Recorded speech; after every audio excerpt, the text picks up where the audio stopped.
ദൈവനാമത്തിന് മഹത്വം ഉണ്ടാകട്ടെ. ഇന്ന് വീണ്ടും ദൈവവചന പഠനത്തിനായി നമുക്ക് ഒരുമിച്ച് കൂടുവാൻ സ്വർഗത്തിലെ ദൈവം സഹായിച്ചു. ജോയിൻ ചെയ്യുന്ന എല്ലാ പ്രിയപ്പെട്ടവരെയും കർത്താവായ യേശു ക്രിസ്തുവിന്റെ നാമത്തിൽ സ്നേഹവന്ദനം ചെയ്യുന്നു. ഇന്നത്തെ ക്ലാസ് ഏറ്റവും അനുഗ്രഹമായി തീരേണ്ടതിന് നമുക്ക് പ്രാർത്ഥനയോടെ ആയിരിക്കാം. ഇന്ന് ക്ലാസ് എടുക്കുന്ന കർത്താവിന്റെ ദാസൻ പാസ്റ്റർ മാത്യു പി തോമസ് ആണ്. അദ്ദേഹത്തെ ദൈവം ശക്തമായി ഇന്ന് രാത്രിയിലും ഉപയോഗിക്കേണ്ടതിന് നമുക്ക് തുടർന്നുള്ള ക്ലാസിന്റെ അനുഗ്രഹത്തിനായി എല്ലാവർക്കും സ്തോത്രം ചെയ്തുകൊണ്ടിരിക്കാം. നാം എല്ലാവരും സ്തോത്രം ചെയ്തുകൊണ്ടിരിക്കുമ്പോൾ പ്രിയ ബ്രദർ ജെറിൻ ജിബു ഡാളസിൽ നിന്ന് ജോയിൻ ചെയ്തിട്ടുണ്ട്. താൻ പ്രാർത്ഥിക്കുമോ? ജെറിൻ പ്രാർത്ഥിച്ചാട്ട്, അൺമ്യൂട്ട് ചെയ്ത് ഇന്നത്തെ ക്ലാസിന്റെ അനുഗ്രഹത്തിനായിട്ട് പ്രാർത്ഥിച്ചാട്ട്.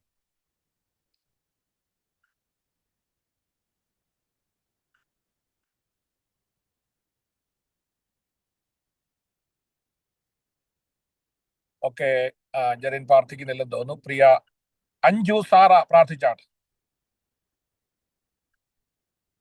Sister Anju Sara പ്രാർത്ഥിച്ചാട്ട്.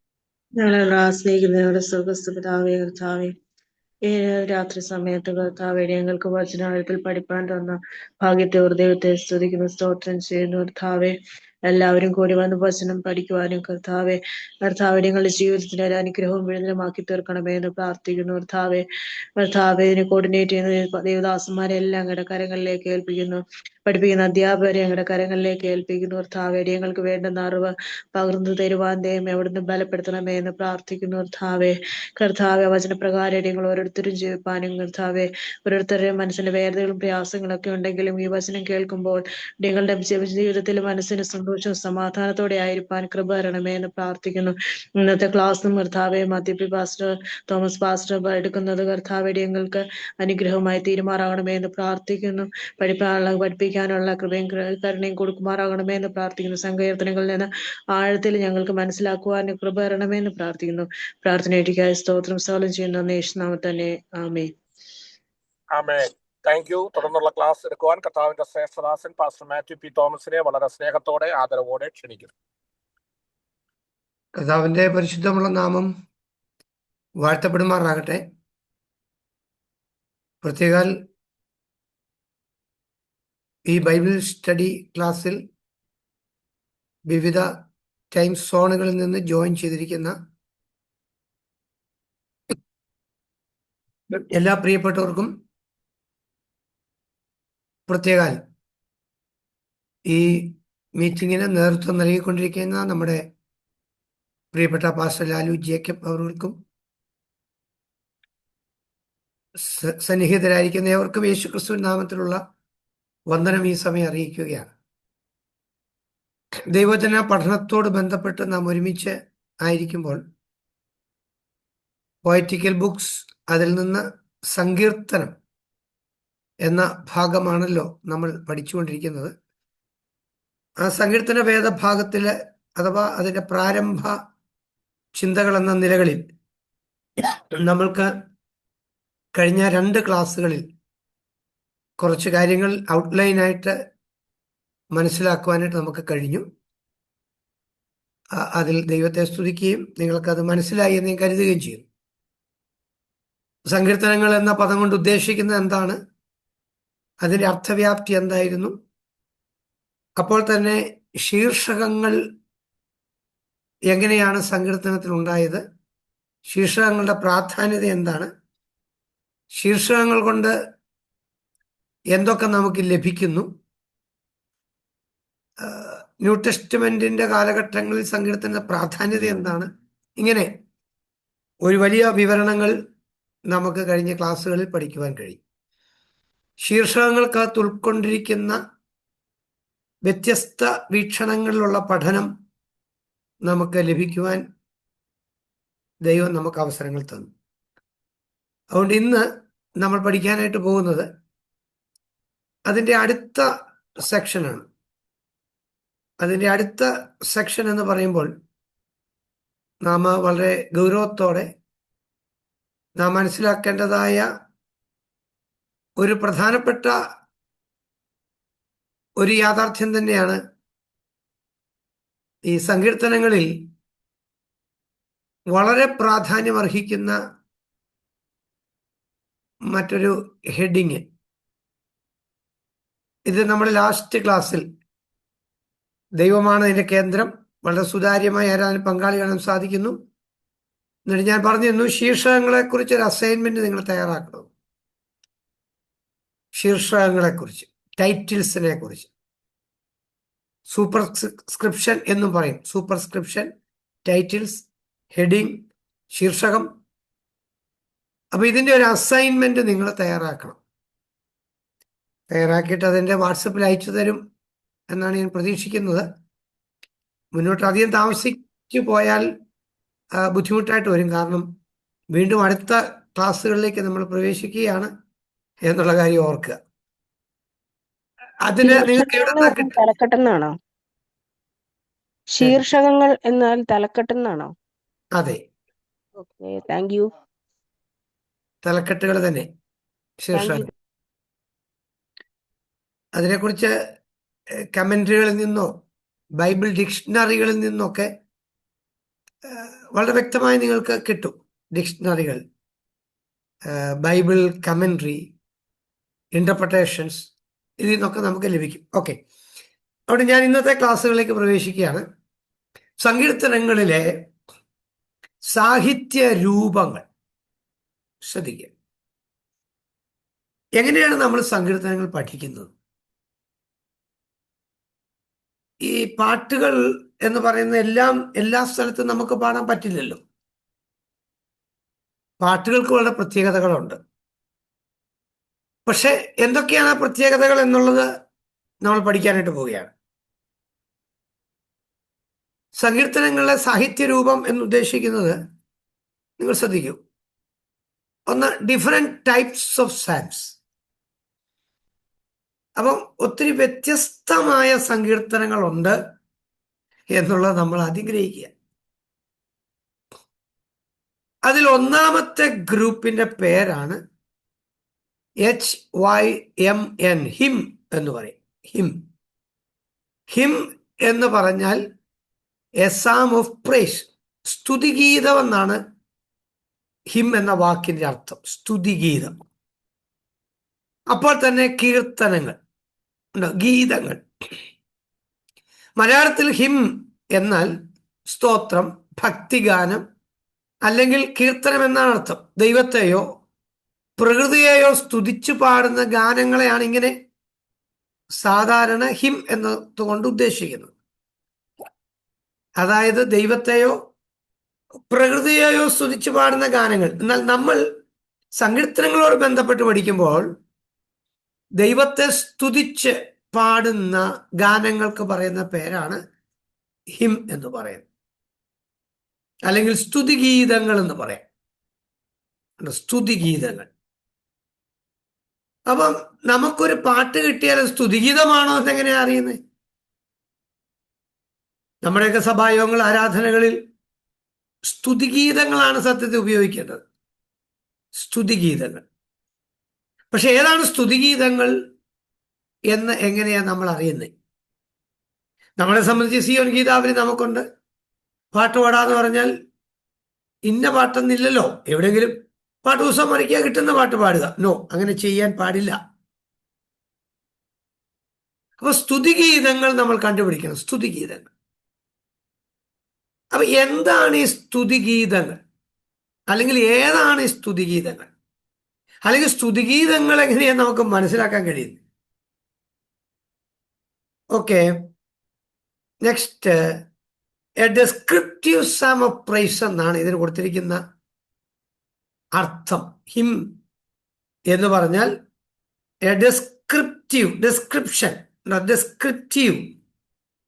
Sam of praise എന്ന് വെച്ചാൽ ദൈവത്തിന്റെ സ്വഭാവത്തെയും മഹിമയെയും വർണ്ണിക്കുന്ന സങ്കീർത്തനങ്ങളെയാണ്.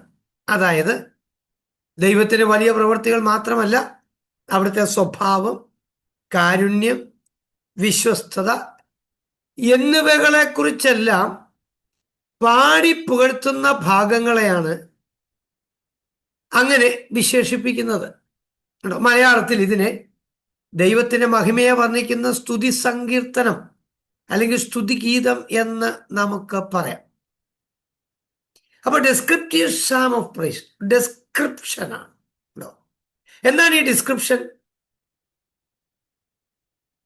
അതായത് ദൈവത്തെ നാം സ്തുതിക്കുക, അതാണല്ലോ സ്തുതിഗീതം. എന്തുകൊണ്ട് സ്തുതിക്കണം? എന്ത് കാരണങ്ങൾ കൊണ്ട് സ്തുതിക്കണം? ഓക്കെ, നിങ്ങൾ ശ്രദ്ധിക്കൂ. നിങ്ങൾ ഇപ്പോൾ തന്നെ 103 സങ്കീർത്തനം ഒന്നെടുത്തി. ആദ്യം ഒരു ഉദാഹരണത്തിന് വേണ്ടിയാണ്. 103 സങ്കീർത്തനം ഒന്നെടുക്കാമോ? 103 സങ്കീർത്തനം ഒന്നെടുക്കുമ്പോൾ അതിന്റെ 1-ാമത്തെ വാക്യം ഒന്ന് വായിച്ചാട്ടെ.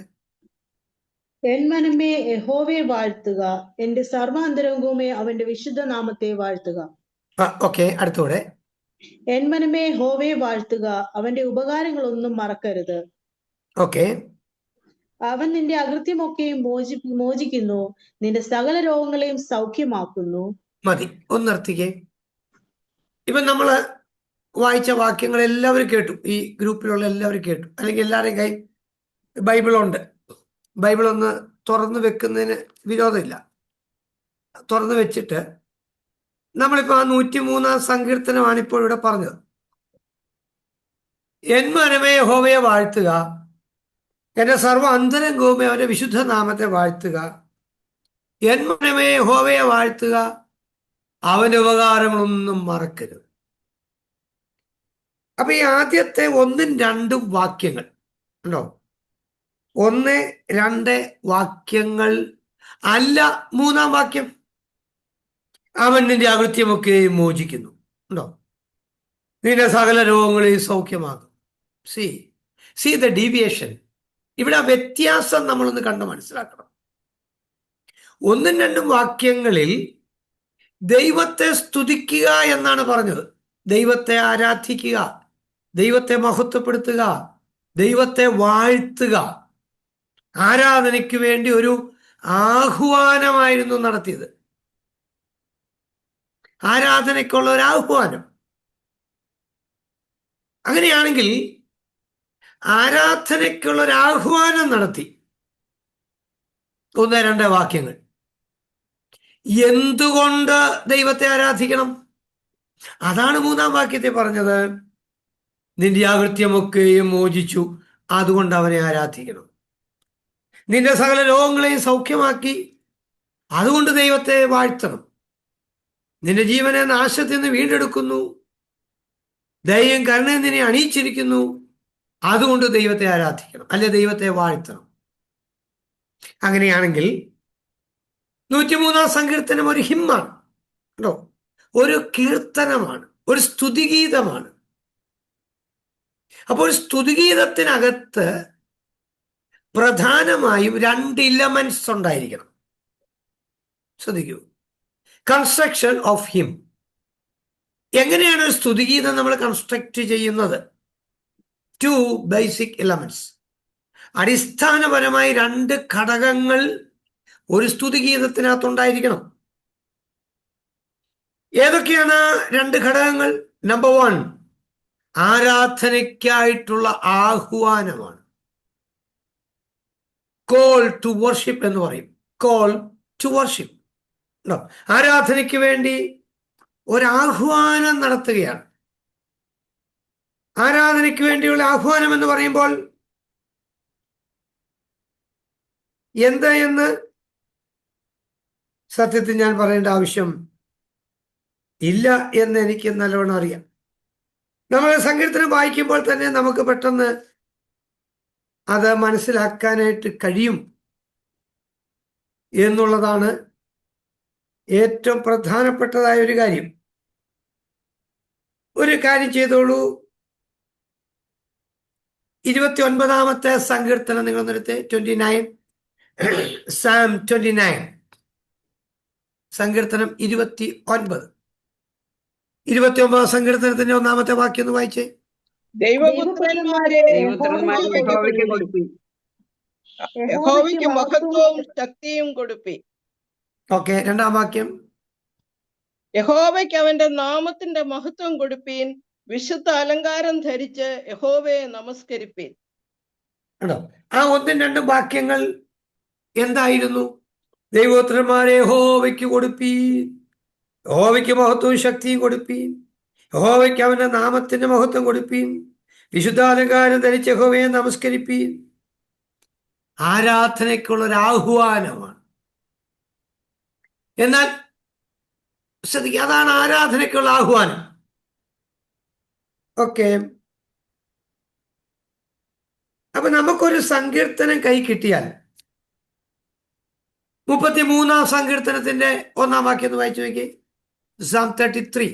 നീതിമാന്മാരെ യഹോവയിൽ ഘോഷിച്ചുല്ലസിപ്പീൻ. സ്തുതിക്കുന്നത് നേരുള്ളവർക്ക് ഉചിതമല്ലോ. നീതിമാന്മാരെ യഹോവയിൽ ഘോഷിച്ചുല്ലസിപ്പീൻ. സ്തുതിക്കുന്നത് നേരുള്ളവർക്ക് ഉചിതമല്ലോ. 2-ാം വാക്യം, കിന്നരം കൊണ്ട് യഹോവയ്ക്ക് സ്തോത്രം ചെയ്യുവീൻ. യഹോവയ്ക്ക് സ്തോത്രം ചെയ്യുവീൻ. 10 കമ്പിയുള്ള വീണ കൊണ്ട് അവന് സ്തുതി പാടുവീൻ. 10 കമ്പിയുള്ള വീണ കൊണ്ട് അവന് സ്തുതി പാടുവീൻ. അവന് പുതിയ പാട്ട് പാടുവീൻ. അവന് പുതിയ പാട്ട് പാടുവീൻ.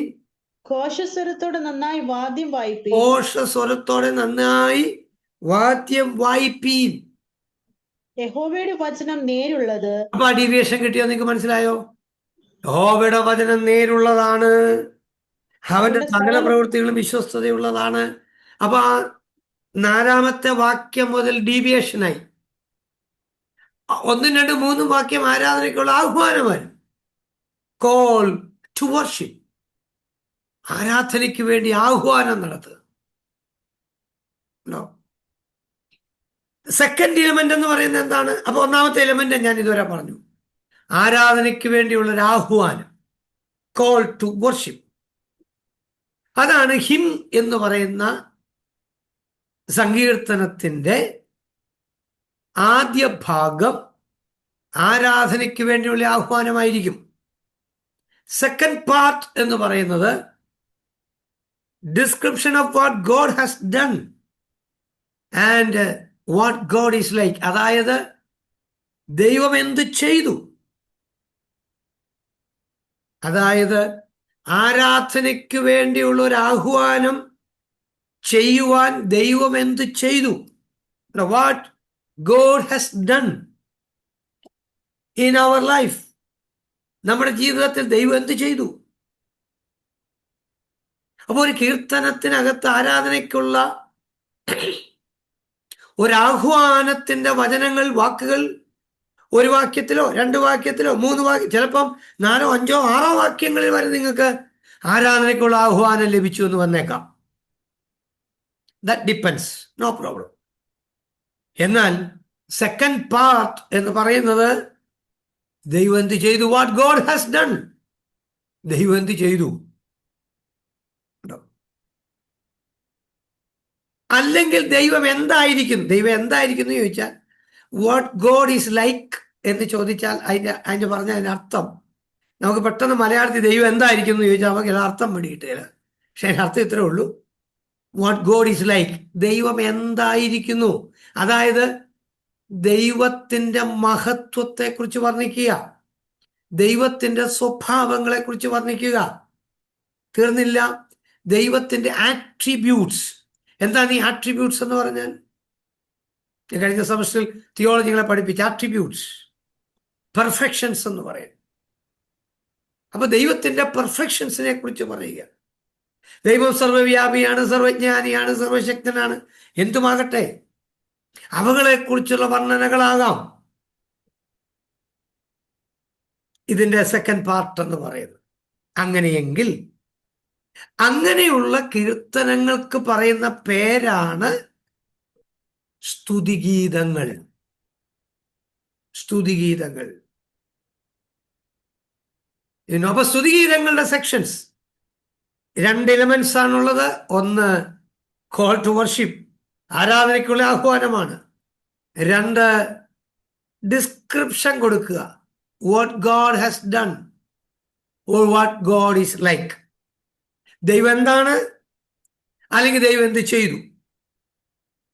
ഈ കാര്യങ്ങൾ പറയുന്നുവെങ്കിൽ ആ സങ്കീർത്തനങ്ങളുടെ പേരാണ് ഹിം എന്ന് പറയുന്ന, കീർത്തനങ്ങൾ എന്ന് പറയുന്ന, സ്തുതിഗീതങ്ങൾ എന്ന് പറയുന്ന, ഭക്തിഗാനം എന്ന് പറയുന്ന പാട്ട്. നോക്കണം, നിങ്ങൾ പാട്ടുകളെല്ലാം ഒന്നാണെന്ന് വിചാരിക്കരുത്. ഇതുവരെ ഒരുപക്ഷെ ഇപ്പം നമ്മളെല്ലാം കൂടെ സഭായത്തിനിരിക്കുന്നു, പാസ്റ്റർ പറയുന്നു പ്രാർത്ഥിച്ചു കഴിഞ്ഞിട്ട് നമുക്കൊരു പാട്ട് പാടാമെന്ന് പറഞ്ഞാൽ പെട്ടെന്ന് കിട്ടുന്ന പാട്ടെടുത്ത് പാടുമായിരിക്കാം. ഇനി അങ്ങനെ പാടരുത്. സ്തുതിഗീതങ്ങൾ കേട്ടോ, സ്തുതിഗീതങ്ങൾ. എന്താണ് സ്തുതിഗീതം? സ്തുതിഗീതങ്ങൾ എന്ന് പറയുമ്പോൾ ആരാധനയ്ക്കുള്ളൊരു ആഹ്വാനം അതിനകത്തുണ്ടാവണം. അപ്പോൾ തന്നെ ദൈവം എന്ത് ചെയ്തു, ദൈവം എന്തായിരിക്കുന്നു എന്നുള്ളതിന്റെ വർണ്ണനകൾ പറയുന്നതാണ് സ്തുതിഗീതം എന്ന് പറയുന്നത്. അപ്പൊ ദൈവം നമുക്കൊരു നന്മ ചെയ്താലും, വാക്ക് ശ്രദ്ധിക്കണേ, ദൈവം നന്മ ചെയ്താലും നന്മ ചെയ്തില്ലെങ്കിലും, നമ്മൾ പ്രാർത്ഥിച്ച വിഷയത്തിന് മറുപടി കിട്ടിയാലും കിട്ടിയില്ലെങ്കിലും ദൈവം മാത്രമേ സ്തുതിക്ക് യോഗ്യനുള്ളൂ. ഞാൻ പറഞ്ഞ വാക്ക് നിങ്ങൾ ശ്രദ്ധിച്ചു എന്ന് ഞാൻ കരുതുന്നു. ദൈവം മാത്രമേ സ്തുതിക്ക് യോഗ്യനുള്ളൂ. അത് നമുക്ക് മറുപടി കിട്ടുന്നതിനെ ആശ്രയിച്ചല്ല ദൈവത്തെ നാം സ്തുതിക്കുന്നത്. ചിലപ്പോൾ അത്യന്തം കൈപ്പേറിയത് അനുഭവങ്ങളായിരിക്കാം നമ്മുടെ ജീവിതത്തിൽ വന്നത്. അതുകൊണ്ട് ദൈവം സ്തുതിക്ക് യോഗ്യനല്ലാതായി മാറുന്നില്ല. ദൈവം സ്തുതിക്ക് യോഗ്യൻ തന്നെ. ദൈവം എന്നെ അനുഗ്രഹിച്ചാലും അനുഗ്രഹിച്ചില്ലെങ്കിലും ദൈവം മാത്രമാണ് സ്തുതിക്ക് യോഗ്യൻ, ആരാധനയ്ക്ക് യോഗ്യൻ. അതിനെയാണ് സത്യത്തിൽ സ്തുതിഗീതങ്ങൾ എന്ന് പറയുന്നത്. ഈ സ്തുതിഗീതങ്ങളും സ്തോത്രഗീതങ്ങളും രണ്ടും രണ്ടാണ്. സ്തുതിഗീതം വേറെ, സ്തോത്രഗീതം വേറെ. സ്തുതിഗീതം എന്ന് പറഞ്ഞാൽ ഞാനിപ്പോൾ പറഞ്ഞ് നിങ്ങൾ ശ്രദ്ധിച്ചാൽ മതി. ദൈവം നന്മ ചെയ്താലും കൊള്ളാം, ചെയ്തില്ലേലും കൊള്ളാം, ഞാൻ പ്രാർത്ഥിച്ച വിഷയത്തിന് മറുപടി തന്നാലും കൊള്ളാം, തന്നില്ലേലും കൊള്ളാം, ദൈവം മാത്രമേ സ്തുതിക്ക് യോഗ്യനുള്ളൂ. എന്നാൽ ഈ സ്തോത്രം എന്ന് പറഞ്ഞാൽ ദൈവം എനിക്കൊരു നന്മ ചെയ്തത് കൊണ്ട് ഞാൻ അവനെ സ്തുതിക്കുന്നതിനെയാണ് സ്തോത്രഗീതം എന്ന് പറയുന്നത്. നമ്മൾ വിശദമായിട്ട് പഠിക്കും. ഇപ്പം ഞാൻ ആ സ്തുതിഗീതവും സ്തോത്രം രണ്ടാന്ന് മാത്രം ഒന്ന് പറഞ്ഞതേ ഉള്ളൂ. പിന്നീട് നമ്മൾ എക്സ്പ്ലെയിൻ ചെയ്ത് പഠിക്കും. എന്നാൽ ഇപ്പം ഞാൻ പറഞ്ഞു തരുന്നത് സ്തുതിഗീതങ്ങളെ കുറിച്ച് മാത്രമാണ്. ചില ആൾക്കാർ ഈ കാത്തലിക്, ഓർത്തഡോക്സ്, യാക്കോബായ പള്ളികളൊക്കെ പോയിട്ടുള്ളവരൊക്കെ ഉണ്ടല്ലോ. CSI, CMS, മാർത്തോമ, ഇതര ചർച്ചകളിലൊക്കെ നമ്മൾ പോയാൽ, ഇവാഞ്ചലിക്കൽ, അവിടെയൊക്കെ അവരുടെ വൈദിക ശ്രേഷ്ഠന്മാർ പറയുമ്പോൾ സ്തുതിയും സ്തോത്രവും പ്രഭയും പുകഴ്ചയും എന്ന് ചൊല്ലാറുണ്ട്. അപ്പൊ സ്തുതിയും സ്തോത്രവും രണ്ടായിട്ട് തന്നെയാണ് ചൊല്ലുന്നതും പറയുന്നതും എന്ന് നാം ഒന്ന് ഗ്രഹിക്കണം. ആദ്യം സ്തുതിയും സ്തോത്രവും രണ്ടും രണ്ടാണ്, രണ്ടും ഒന്നല്ല. ഓക്കെ, അപ്പൊ നോക്കൂ, സ്തുതിഗീതങ്ങൾ എന്ന് പറയുമ്പോൾ ആരാധനയ്ക്കുള്ളൊരു ആഹ്വാനം ഉണ്ടാവണം. ദൈവം എന്ത് ചെയ്തു എന്ന്, അല്ലെങ്കിൽ ദൈവം എന്തായിരിക്കുന്നു എന്നുള്ള വർണ്ണനകൾ അതിനകത്തുണ്ടാവണം. ഇപ്പൊ നമ്മൾ 2-3 സങ്കീർത്തനങ്ങളൊക്കെ ഞാൻ വായിച്ചത് നിങ്ങൾക്കതൊന്ന് ഒരു ടച്ച് ഉണ്ടാകാൻ വേണ്ടിയായിരുന്നു. ഇവിടെ എക്സാമ്പിൾ Psalm 103 എന്ന് ഞാൻ ഈ നോട്ടിനകത്ത് കാണിച്ചിട്ടുണ്ട്. എക്സാമ്പിൾ Psalm 103, 103-ാം സങ്കീർത്തനം നോക്കൂ. ആരാധനയ്ക്ക് വേണ്ടിയുള്ള ആഹ്വാനമാണ് 103-ാം സങ്കീർത്തനത്തിൽ 1-2 വാക്യങ്ങൾ. ഇനി ആവർത്തിച്ച് വായിക്കണമെന്നില്ല. എൻ മനമേ യഹോവയെ വാഴ്ത്തുക. ഉണ്ടോ അവിടെ പറഞ്ഞിരിക്കുന്ന കാര്യം? യഹോവയെ വാഴ്ത്തുക. എന്നാൽ ഈ സങ്കീർത്തനക്കാരൻ തന്നോട് തന്നെയാണ് പറയുന്നത്, എൻ മനമേ യഹോവയെ വാഴ്ത്തുക, എന്റെ സർവ അന്തരംഗവുമേ അവന്റെ വിശുദ്ധനാമത്തെ വാഴ്ത്തുക. എൻ മനമേ യഹോവയെ വാഴ്ത്തുക, അവന്റെ ഉപകാരങ്ങളൊന്നും മറക്കരുത്. ഓക്കെ, അപ്പൊ ദൈവം എന്ത് ചെയ്തു? What God has done. 3-5, 3-5 വരെ കൂടെ ഒന്ന് വായിക്കാമോ? 3-5, 3-5 വരെ. അവൻ നിന്റെ അകൃത്യമൊക്കെയും മോചിക്കുന്നു, അവൻ നിന്റെ സകല രോഗങ്ങളെയും സൗഖ്യമാക്കുന്നു, അവൻ നിന്റെ ജീവനെ നാശത്തിൽ നിന്ന് വീണ്ടെടുക്കുന്നു, അവൻ ദയയും കരുണയും നിന്നെ അണിയിക്കുന്നു. നിന്റെ യൗവനം കഴുകനെ പോലെ പുതുക്കി വരത്തക്ക വേണം അവൻ നിന്റെ വായ്ക്ക് നന്മ കൊണ്ട് തൃപ്തി വരുത്തുന്നു. Okay okay. അപ്പൊ ഇത്ര വായിക്കാൻ പറഞ്ഞത്, ഇവിടെ സങ്കീർത്തനക്കാരൻ പറയുന്നത് തന്നെ പ്രയോറിറ്റി കൊടുത്തിരിക്കുന്നത് അകൃത്യം മോചിച്ചതിനെ കുറിച്ചാണ്. ഉണ്ടോ? അവൻ നിന്റെ അകൃത്യം ഒക്കെയും മോചിക്കുന്നു. അപ്പൊ ദൈവത്തെ സ്തുതിക്കുവാനുള്ള കാരണങ്ങളിൽ ഒന്നാമത്തേത് അകൃത്യം മോചിച്ചതാണ് കാരണം. നമ്മളെ ഉദ്ധരിച്ചത്, പാപങ്ങളിൽ നിന്ന് ഉദ്ധരിച്ചത്, അകൃത്യങ്ങളിൽ നിന്ന് ഉദ്ധരിച്ചത്, അയ്യോ നിത്യ നരകത്തിൽ നമ്മളെ വിടുവിച്ചത്, അതിനായിരുന്നു പ്രയോറിറ്റി കൊടുത്തത്. രണ്ടാമതാൻ പറഞ്ഞു സകലോകളെയും സൗഖ്യമാക്കും, അടിപ്പിണരുകളാൽ നിങ്ങൾക്ക് സൗഖ്യം വന്നുമിരിക്കുന്നു, ജീവനെ നാശത്തിൽ നിന്ന് വീണ്ടെടുക്കുന്നു. ചില വേർഷനകത്ത് ഇംഗ്ലീഷിൽ ബോട്ടംലെസ് പിറ്റ് എന്നാണ് കിടക്കുന്നത്. redeems. ഓക്കെ, ആ വേർഷൻ ഏതാണ്? Who redeems your life from the pit. From the pit. ഉണ്ടോ? Redeems your life from the pit. അവിടെ പിറ്റ് എന്ന് ആ വേർഷനകത്ത് പിറ്റ് എന്ന് ഉപയോഗിച്ചു. ഏത് വേർഷനാന്നുള്ള കാര്യം നിങ്ങൾ നോക്കിയാൽ മതി. NKJV ഉണ്ട്, KJV ഉണ്ട്, RSV ഉണ്ട്, AV മീൻസ് ഓതറൈസ്ഡ് വേർഷൻസ് ഉണ്ട്, അമേരിക്കൻ വേർഷൻസ് ഉണ്ട്, ലോഡ് ഓഫ് GNB ഉണ്ട്, ഗുഡ് ന്യൂസ് ബൈബിൾ അല്ലെങ്കിൽ വേർഷൻസ്. പിന്നെ കൂടാതെ ERV വേർഷൻ, ERV എന്ന് പറഞ്ഞാൽ ഈസി ടു റീഡ് വേർഷൻ എന്നാണ്. Lot of versions are there. ഒത്തിരി വേർഷൻസ് ഉണ്ട്, നല്ലതാണ്. നമ്മുടെ കയ്യിലൊക്കെ ഡിഫറെന്റ് വേർഷൻസ് ബൈബിളിന്റെ ഉള്ളത് ഒത്തിരി നല്ലതാണ്. ഡിഫറെന്റ് വേർഷൻസ് നമ്മുടെ കയ്യിൽ ഇരിക്കണം.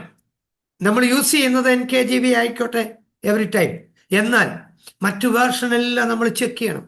അവിടെ എന്താണ് ആ പദം ഉപയോഗിച്ചിരിക്കുന്നത്, ഇതിന് പറ്റിയ പദം അവിടെ എന്തുപയോഗിച്ചു, ആ ബൈബിൾ എന്തുപയോഗിച്ചു, ആ വേർഷൻ എന്തുപയോഗിച്ചു, അത് നമ്മൾക്ക് നല്ല വെക്കാബുലറി കിട്ടും. നല്ല വക്കാബുലറി നമുക്ക് കിട്ടും. പ്രത്യേകിച്ച് നമ്മൾ പ്രസംഗിക്കുകയോ പഠിപ്പിക്കുകയോ ചെയ്യുമ്പോൾ വാക്കുകൾക്ക് പഞ്ഞം ഉണ്ടാവില്ല. ധാരാളം വെക്കാബുലറി നമുക്ക് കിട്ടും. കാരണം ഡിഫറെന്റ് വേർഷൻസിൽ ഡിഫറെന്റ് വാക്കുകൾ നമുക്ക് കിട്ടും. ഇതെല്ലാം ഒന്ന് തന്നെയാണ്, വൺ ആറ്റ് ദ സെയിം. അപ്പൊ നമുക്കത് ഫെമിലിയർ ആയിട്ട് മാറുവാനായിട്ടിടയാവും. കുറഞ്ഞതൊരു 5 വേർഷനെങ്കിലും നിങ്ങളുടെ കയ്യിൽ ഉണ്ടെങ്കിൽ നന്നായിരിക്കും. കുറഞ്ഞൊരു 5 വേർഷൻ. എന്തായാലും നമ്മൾ നനഞ്ഞില്ലേ, നനഞ്ഞിറങ്ങിയെങ്കിൽ കുളിച്ച് കയറണം. അതുകൊണ്ടൊരു 5 വേർഷനെങ്കിലും നിങ്ങൾ കൈവശത്തിൽ കൊണ്ടുവരണം. ഇന്നത്തെ കാലത്ത് ഒരു ബുദ്ധിമുട്ടുമല്ല കേട്ടോ. ഇതെല്ലാം നമുക്ക് ഈ ലാപ്ടോപ്പിലും ഇതിനകത്തല്ല, നമ്മുടെ ഈ മാധ്യമത്തിനകത്ത് വളരെ ഈസിയാണ്. 5 അല്ല 7 വേർഷൻ വരെ കിട്ടും. വേർഷനെ കമ്പയർ ചെയ്ത് നമുക്ക് കിട്ടും. ബൈബിൾ സൈറ്റിലൊക്കെ പോയാൽ മതി, ഈസി ആയിട്ട് കിട്ടും. വളരെ എളുപ്പമാണ്. അതുകൊണ്ട് നിങ്ങളത് പ്രയോജനപ്പെടുത്തുമെന്ന് ഞാൻ വിചാരിക്കുന്നു. കേട്ട് ഒരു ചെവി കൂടെ കേട്ട് മറ്റേ ചെവി കൂടെ കളയല്ലേ. You have to purchase different versions. ഒരു ഓശാന ബൈബിൾ കിട്ടുമെങ്കിൽ നിങ്ങൾ വാങ്ങിച്ചു വെക്കണം, കളയരുത്.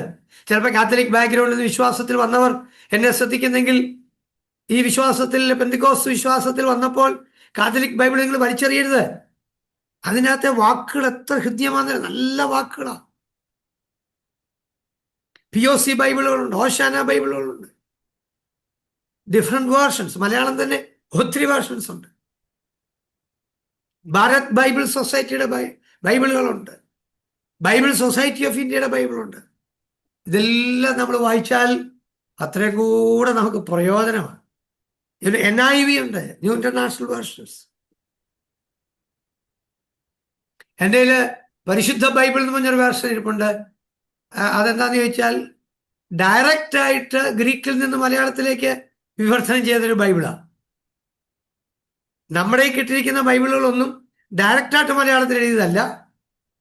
ഗ്രീക്കിൽ നിന്ന് അത് ഇംഗ്ലീഷിൽ വന്നിട്ട് ഇംഗ്ലീഷിൽ നിന്ന് ട്രാൻസ്ലേറ്റ് ചെയ്ത ബൈബിളുകളാണ് നമ്മൾ ഉപയോഗിക്കുന്ന ബൈബിളുകൾ മിക്കവാറും.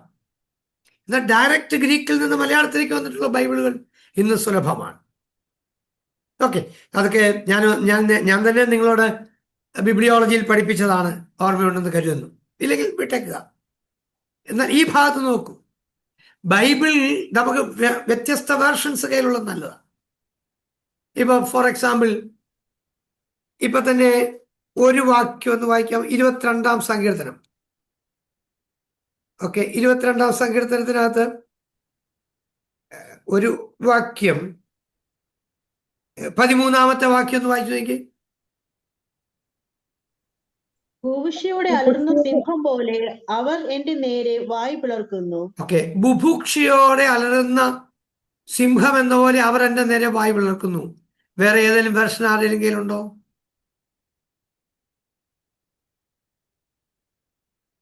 ബുഭുക്ഷ എന്ന് മാത്രമേ ഉള്ളൂ. സങ്കീർത്തനം 22-13. ചിലർ ഉറങ്ങിപ്പോയി കാണുമായിരിക്കും. 22-13 സങ്കീർത്തനം.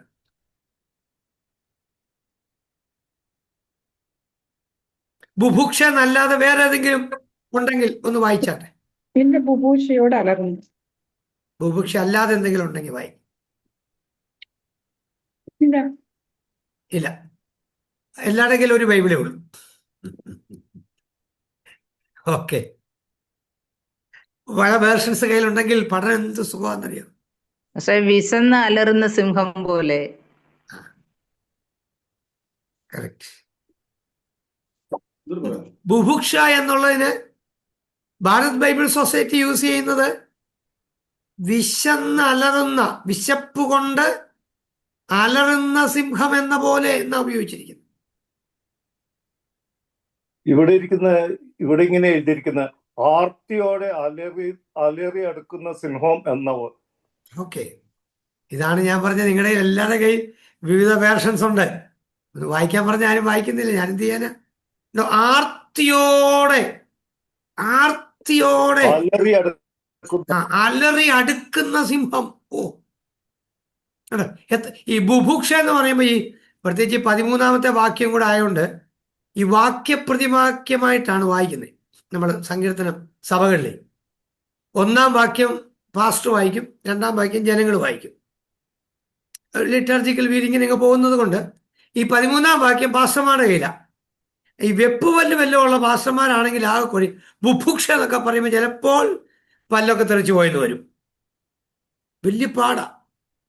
അതേ സമയത്ത് ഇതെത്ര സിമ്പിളാന്ന് നോക്കിയേ. വിശപ്പ് കൊണ്ടലറുന്ന സിംഹം, ആർത്തി കൊണ്ടലറുന്ന സിംഹം. ഗർജിച്ച് ചാടിക്കുന്ന കേട്ടില്ല. ഗർജിച്ച് ചാടിക്കുന്ന സിംഹം പോലെ. അപ്പൊ വേർഷൻസ് എല്ലാടെങ്കിലും ഉണ്ടല്ലോ. എനിക്ക് വളരെ സന്തോഷം. അങ്ങനെ പഠിക്കാമല്ലോ. Different versions പഠനത്തിലിരിക്കട്ടെ. അപ്പൊ ഒരു വാക്യത്തിനകത്ത് തന്നെ ഇപ്പം എത്രയോ വർഷം കിട്ടി. അപ്പൊ നമുക്കിപ്പോ ഒന്ന് പ്രസംഗിച്ച് വരുമ്പോൾ, പഠിപ്പിച്ചു വരുമ്പോൾ ബുഭുക്ഷ എന്നുള്ള വാക്ക് മറന്നു പോയെന്നോർത്ത് പേടിക്കണ്ടെന്ന് നമ്മളങ്ങ് പറഞ്ഞാൽ പോരെ. വിശപ്പ് കൊണ്ടലറുന്ന സിംഹം, ആർത്തിയോടെ അലറി അടിക്കുന്ന സിംഹം. ആർത്തിയോടെ, അത് വായിച്ചു വരുന്നല്ലോ. ആർത്തിയോടെ അലറിയടിക്കുന്ന സിംഹം, ഗർജിക്കുന്ന സിംഹം എന്ന പോലെ. എത്രയോ ഏത് വാക്യം പറഞ്ഞാലും അർത്ഥം ശരി തന്നെയാണ്. എത്ര സിമ്പിളാണ്. അപ്പൊ ഞാൻ പറഞ്ഞത് വേർഷൻസിന്റെ ഗുണം പറഞ്ഞതാ. അപ്പോൾ ഒരു 5 വേർഷനെങ്കിലും നിങ്ങൾ സാധിക്കുമെങ്കിൽ വാങ്ങിച്ചു വെക്കുന്നത് നല്ലതാണ്. അറ്റ്ലീസ്റ്റ് ഒരു 5 വേർഷൻസ് എങ്കിലും. ചിലപ്പോൾ എല്ലാവർക്കും ചിലപ്പോൾ ഈ ടെക്നിക്കലി ക്വാളിഫൈഡ് അല്ലായിരിക്കാം, ഓപ്പറേറ്റ് ചെയ്യാൻ അറിയത്തില്ലാത്തവരുണ്ടെങ്കിൽ ഇറ്റ്സ് ഓക്കെ. മക്കളെ നമ്മൾ യൂസ് ചെയ്യും. നമ്മുടെ പിള്ളേർ വെറുതെ അതിനകത്ത് നിന്ന് ഗെയിമും കളിച്ചുകൊണ്ടിരിക്കുക. അവരോട് പറഞ്ഞാൽ മതി ബൈബിളിന്റെ ഡിഫറെന്റ് വേർഷൻസ് എടുത്തു തരാൻ പറഞ്ഞാൽ അവരും അതിനകത്ത് എൻജോയ് ചെയ്യും. നമ്മളോട് കൂടെ അത് അവരെടുത്തും തരും. അവരെയും കൂടെ നമുക്ക് പഠിപ്പിക്കാൻ പറ്റും. ഇതൊക്കെ ഒത്തിരി നല്ലതാണ്. കമോൺ. അങ്ങനെയെങ്കിൽ ഇപ്പൊ നമ്മൾ ഇതുവരെ പറഞ്ഞത് ഒരു കീർത്തനം അല്ലെങ്കിൽ ഒരു സങ്കീർത്തനം നമ്മളെ കിട്ടിയാൽ ആദ്യം അത് ഏത് ഗ്രൂപ്പാന്ന് കണ്ടുപിടിക്കണം. അത് ഹിം ആണോ എന്ന് നോക്കണം. ഹിം ആണോ എന്നറിയാൻ ഒരു ടെസ്റ്റ്. ആരാധനയ്ക്കുള്ള ആഹ്വാനം അതിനകത്തുണ്ടോ? കണ്ടോ? ആരാധനയ്ക്കുള്ള ആഹ്വാനമാണ് അതിനകത്തെ ഒന്നാമത്തെ ഇലമെന്റ്. രണ്ടാമത്തെ ഇലമെന്റ് എന്ന് പറയുന്നത് എന്തുകൊണ്ട് ആരാധിക്കണം, ദൈവം എന്ത് ചെയ്തു, അല്ലെങ്കിൽ ദൈവം എന്തായിരിക്കുന്നു. ഇപ്പൊ നമ്മൾ 33-ാം സങ്കീർത്തനം വായിച്ചു. അതിനകത്ത് നീതിമാന്മാരെ ഹോവിയിൽ ഘോഷിച്ചുല്ലസിപ്പിന്നൊക്കെ പറഞ്ഞിട്ട് 3 വാക്യം വരെ കോൾ ടു വർഷിപ്പ് തന്നെയായിരുന്നു. 4-ാം വാക്യത്തിൽ യഹോവയുടെ വചനം നേരുള്ളത്, അവന്റെ സകല പ്രവൃത്തിയും വിശ്വസ്തതയുള്ളത്. ഉണ്ടോ? അപ്പൊ ദൈവം എന്ത് ചെയ്തു എന്നാണ് അവിടെ എഴുതിയിരിക്കുന്നത്. അവരുടെ സകല പ്രവൃത്തികളും വിശ്വസ്തതയുള്ളത് തന്നെ. യഹോവയുടെ വചനം നേരുള്ളത്, അവൻ നീതിയും ന്യായവും ഇഷ്ടപ്പെടുന്നു. യഹോവയുടെ ദയ കൊണ്ട് ഭൂമി നിറഞ്ഞിരിക്കുന്നു. That means what God is like. ദൈവം എന്തായിരിക്കുന്നു? അവന്റെ വിശ്വസ്തതയും നീതിയും ഭൂമിയിൽ നിറഞ്ഞിരിക്കുന്നു. നീതിയും ന്യായവും ഭൂമിയിൽ നിറഞ്ഞിരിക്കുന്നു. യഹോവയുടെ വചനത്താൽ ആകാശവും അവന്റെ വായിലെ ശ്വാസത്താൽ സകല സൈന്യം ഉളവായി. നിങ്ങൾ ശ്രദ്ധിക്കൂ. അപ്പൊ ഇനിയും നിങ്ങളുടെ കയ്യിൽ ഒരു പാട്ട് കിട്ടിയാൽ ആ പാട്ട് സ്തുതിഗീതമാണോ അല്ലയോ എന്ന് നിങ്ങൾ തന്നെ കണ്ടുപിടിക്കണം. പാട്ടുപുസ്തകത്തിനകത്ത് സ്തുതിഗീതം എന്ന് ഹെഡിങ് കാണുന്നത് കൊണ്ട് അല്ല നമ്മൾ പഠിക്കേണ്ടത്. നമ്മൾ തന്നെ നോക്കണം അത് സ്തുതിഗീതമാണോ എന്ന്. അപ്പൊ നോക്കിയേ, സ്തുതിപ്പിൻ സ്തുതിപ്പിൻ യേശുദേവനെ. ഉണ്ടോ? ആരാധനയ്ക്കുള്ള ആഹ്വാനമാണ്. ഹല്ലേലൂയ പാടി സ്തുതിപ്പിൻ സ്തുതിപ്പിൻ യേശുദേവനെ. ഉണ്ടോ? ആരാധനയ്ക്കുള്ള ആഹ്വാനമാണ്. സ്തുതിപ്പിൻ ലോകത്തിൻ പാപത്തെ നീക്കുവാൻ അധീപനായി വന്ന ദൈവ കുഞ്ഞാടിനെ. സ്തുതിപ്പിൻ സ്തുതിപ്പിൻ. എത്ര ഗൗരവമായി നമ്മൾ ചിന്തിക്കും. അത് ആരാധനയ്ക്കുള്ള ആഹ്വാനമാണ്. അടുത്ത സ്റ്റാൻസായില്ല ദൈവം എന്ത് ചെയ്തെന്ന് പറഞ്ഞിരിക്കുന്നത്. ഉണ്ടോ? കരുണ നിറഞ്ഞ കണ്ണുള്ളോനവൻ, തൻ ജനത്തിൻ കരച്ചിൽ കരളലിഞ്ഞ് കേൾക്കും കാതുള്ളോൻ. ലോക പാപച്ചുമടിനെ ശിരസു കൊണ്ടു ചുമന്നൊഴിപ്പതിന് കുരിശെടുത്തു ഗൊൽഗൊഥായിൽ പോയോനെ. സ്തുതിപ്പിൻ സ്തുതിപ്പിൻ യേശു ദേവനെ. ആരാധനയ്ക്കുള്ള ആഹ്വാനമാണ് ആദ്യം നടത്തുന്നത്. പിന്നീടാണ് എന്തുകൊണ്ട് ആരാധിക്കണം. What God has done or what God is like. എല്ലാവരും ഫെമിലിയർ ആയി ആരും ഉറങ്ങുന്നില്ലല്ലോ. നിങ്ങൾ ശരിയായിട്ട് പഠിക്കണേ പ്ലീസ്. ഇതൊന്നും ഒരു പാട്ടിന്റെ ക്ലാസ് അല്ലേ. ഇല്ല, ഉറങ്ങുന്നില്ല. ഉറങ്ങാതെ ഒന്ന് പഠിക്കണമെന്ന് ഞാൻ പറഞ്ഞത്. ശ്രദ്ധിക്കൂ. ഞാൻ ഈ ഒരു സ്ലൈഡ് മാറ്റാൻ പോവാണേ. നെക്സ്റ്റ് സ്ലൈഡ് ഇത് എഴുതിയെടുത്തെന്ന് കരുതുന്നു. വീണ്ടും നിങ്ങൾക്ക് യൂട്യൂബിൽ കിട്ടുന്നുണ്ട്. അന്നേരം എഴുതിയെടുക്കാൻ വെക്കാതെ ഇപ്പൊ തന്നെ അങ്ങ് എഴുതിയെടുക്കാമെങ്കിൽ ആ കൂടെ അങ്ങ് പഠിച്ചു പോകാം. ദൈവത്തിന്റെ സ്വഭാവത്തെയും മഹിമയെയും വർണ്ണിക്കുന്ന സങ്കീർത്തനങ്ങളാണ് ഹിം അല്ലെങ്കിൽ സ്തുതിഗീതങ്ങൾ. അതിന് പറയുന്ന ഇംഗ്ലീഷ് പദം ഡിസ്ക്രിപ്റ്റീവ് സാങ് ഓഫ് പ്രൈസ് എന്നാണ്. അതിനുപയോഗിക്കുന്ന മറ്റൊരു പദമാണ് ഹിം. HYMN. ഹിം. HYMN എന്നാണ്. ഹിമൻ എന്നൊന്നും വായിക്കല്ലേ. ഹിം എന്ന് മാത്രമേ ഉള്ളൂ. HYMN. ഹിം. കീർത്തനങ്ങൾ. കണ്ടോ? ഹിം എന്ന് പറഞ്ഞ കീർത്തനങ്ങൾ. അപ്പോൾ തന്നെ എന്താ, ദൈവത്തിന്റെ വലിയ പ്രവൃത്തികൾ മാത്രമല്ല, അവിടുത്തെ സ്വഭാവം, അവിടുത്തെ കാരുണ്യം, അവിടുത്തെ വിശ്വസ്തത എന്നിവകളെ കുറിച്ചെല്ലാം പാടിപ്പുകഴ്ത്തുന്ന ഭാഗങ്ങളെയാണ് അങ്ങനെ വിശേഷിപ്പിക്കുന്നത്. അപ്പൊ ചിലതിനകത്ത് ദൈവത്തിന്റെ സ്വഭാവത്തിന്റെ വർണ്ണനകളായിരിക്കാം, ചിലതിൽ ദൈവത്തിന്റെ കാരുണ്യത്തിന്റെ വർണ്ണനകളായിരിക്കാം, ദൈവത്തിന്റെ വിശ്വസ്തതയെക്കുറിച്ചുള്ള വർണ്ണനയായിരിക്കാം. ഇതെല്ലാം സ്തുതിഗീതങ്ങളാണ്. ഓക്കെ. സ്തുതിഗീതങ്ങൾക്ക് 2 പാർട്ടാണ്, 2 എലമെന്റ്സ് ആണ്. ഒന്ന് കോൾ ടു വർഷിപ്പ്, ആരാധനയ്ക്കായിട്ടുള്ള ആഹ്വാനം. 2 description of what God has done and what God is like. ഇപ്പൊ തന്നെ അങ്ങ് ബൈഹാർട്ട് ചെയ്ത് പോയാൽ നന്നായിരിക്കും എന്നാണ് എനിക്ക് നിങ്ങളോട് പറയാനുള്ളത്. നിങ്ങളങ്ങ് ബൈഹാർട്ട് ചെയ്യണം. ആരാധനയ്ക്കുള്ള ആഹ്വാനം, ദൈവം എന്തായിരിക്കും, ദൈവം എന്ത് ചെയ്തു, അതിനെയാണ് സ്തുതിഗീതങ്ങൾ എന്ന് പറയുന്നത്. Best example 103. Example of hymn. Basic elements. Call to worship 105. 105 എന്നിടത്തെ 105. സങ്കീർത്തനങ്ങൾ 105. ഓക്കെ, ഒന്ന് മുതൽ വായിച്ചു നോക്കിയേ. യഹോവയ്ക്ക് സ്തോത്രം ചെയ്യുവീൻ, താൻ നാമത്തെ വിളിച്ചപേക്ഷിപ്പീൻ, അവന്റെ പ്രവൃത്തികളെ ജാതികളുടെ ഇടയിൽ അറിയിപ്പീൻ. അവന് പാടുവീൻ, അവന് കീർത്തനം പാടുവീൻ, അവന്റെ സകല അത്ഭുതങ്ങളെയും കുറിച്ച് സംസാരിപ്പീൻ. അവന്റെ വിശുദ്ധ നാമത്തെ പ്രശംസിപ്പീൻ. യഹോവയെ അന്വേഷിക്കുന്നവരുടെ ഹൃദയം സന്തോഷിക്കട്ടെ. യഹോവയും അവന്റെ ബലത്തെയും തിരവീൻ. അവന്റെ മുഖത്തെ ഇടപെടാതെ അന്വേഷിപ്പീൻ. അവന്റെ ദാസനായ അബ്രഹാമിന്റെ സന്തതിയും അവൻ തെരഞ്ഞെടുത്ത യാക്കോബിൻ മക്കളുമായുള്ളവരെ, അവൻ ചെയ്ത അത്ഭുതങ്ങളും അവന്റെ അടയാളങ്ങളും അവന്റെ വായുടെ ന്യായവിധികളും ഓർത്തുകൊള്ളുവീൻ. അവൻ നമ്മുടെ ദൈവമായ യഹോവയാകുന്നു. അവിടെ ആ ഡീവിയേഷൻ നിങ്ങൾക്ക് ശ്രദ്ധിക്കാൻ പറ്റിയോ? 1 മുതൽ 6 വരെയുള്ള വാക്യങ്ങൾ ആരാധനയ്ക്കുള്ള ആഹ്വാനമാണ്.